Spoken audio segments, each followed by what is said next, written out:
नमस्कार, जय हिंद दोस्तों, आप सबका स्वागत है हमारे YouTube channel Delhi pension news पर। इस चैनल पर आपको ईपीएस पेंशन और ईपीएफओ पेंशन से जुड़ी तमाम खबरों के बारे में बताया जाता है। तो हम आपसे निवेदन करते हैं कि हमारे चैनल को सब्सक्राइब करें और बेल आइकन का नोटिफिकेशन ऑल पर कर दीजिए।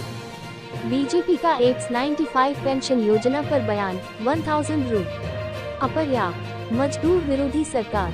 बीजेपी ने 2014 में एप्स 95 पेंशन योजना के तहत न्यूनतम पेंशन को 3000 रुपये प्रति माह करने की मांग की थी। बीजेपी का कहना था कि 1000 रुपये की पेंशन मजदूरों के साथ अन्याय है, लेकिन खुद की सरकार के 2 कार्यकाल पूरा करने के बावजूद अभी तक उन्होंने यह नीति नहीं लागू की।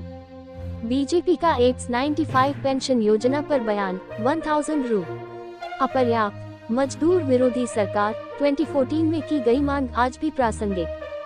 2014 में की गई मांग आज भी प्रासंगिक। भारतीय जनता पार्टी बीजेपी ने एप्स 95 ईपीएफ पेंशन के तहत न्यूनतम पेंशन को 3000 रुपये प्रति माह करने की मांग 15 जनवरी 2014 को बीजेपी द्वारा उठाई गई थी। यह मांग जब उन्होंने सरकार के प्रस्तावित 1000 रुपये के पेंशन को केवल प्रतीकात्मक कदम बताते हुए खारिज कर दिया था। बीजेपी का तर्क था कि ये कदम देश के श्रमिक वर्ग के साथ अन्याय होगा। बीजेपी का कहना था कि सरकार को भी 8.33% का योगदान करना चाहिए ताकि न्यूनतम पेंशन 3000 रुपये की जा सके और इसे महंगाई से जोड़ा जा सके।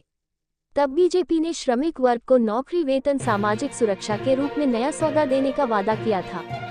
2014 की मांग और मौजूदा स्थिति। हमारे व्हाट्सएप चैनल से जुड़े व्हाट्सएप। बीजेपी ने 2014 में सरकार से 3000 रुपये की न्यूनतम पेंशन की घोषणा करने की मांग की थी। इस संबंध में श्री प्रकाश जावड़ेकर ने राज्यसभा पेटिशन कमेटी में याचिका दायर की थी, जिसमें महंगाई से जुड़े पेंशन की मांग की गई थी। कमेटी ने सभी मांगों को स्वीकार करते हुए सरकार को इस दिशा में कदम उठाने की सिफारिश की थी। हालांकि सरकार ने इस रिपोर्ट को स्वीकारने के बजाय पुराने प्रस्ताव को पुनः लागू करने का विचार किया।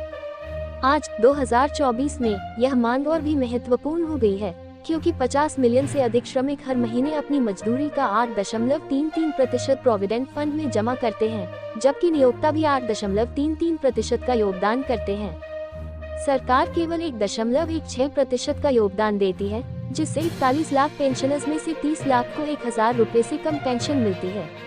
वर्तमान में सरकार अपने योगदान को 1.16% से बढ़ाकर 1.79% करने की योजना बना रही है, जिसे बीजेपी ने तब अपर्याप्त बताया था। लेकिन आज 2 कार्यकाल खुद की सरकार के पूरे होने के बाद भी भारतीय जनता पार्टी ने यह नीति लागू नहीं की। तब की थी कांग्रेस सरकार की आलोचना।